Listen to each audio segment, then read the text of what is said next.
So hello friends, welcome to our channel. Many people facing the SOS only problem in iPhone. Watch this video till end because in this video I am showing you why this problem is coming and what is the solution of this problem. So guys, you can watch this video till end and follow these steps. If you guys new on my channel, you can like this video and don't forget to subscribe my channel if you are facing this problem. First, toggle airplane mode.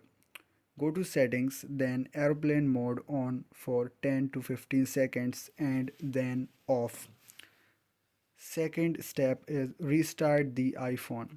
Power off completely, wait 30 seconds, turn it back on. Third, check for iOS update. Or you have to check for the servers because today Verizon servers is down right now, and this is the reason why many iPhone users are facing the SOS only problem. So the fourth fix is you have to wait for some time because if this is the server issue, so it may take some time, and the Verizon team working on fixing the servers, so you have to wait for some minute or an hour. So follow the steps, or wait for some time, wait for some minute or an hour, and this problem will be automatically solved. I hope guys you understand what I'm saying.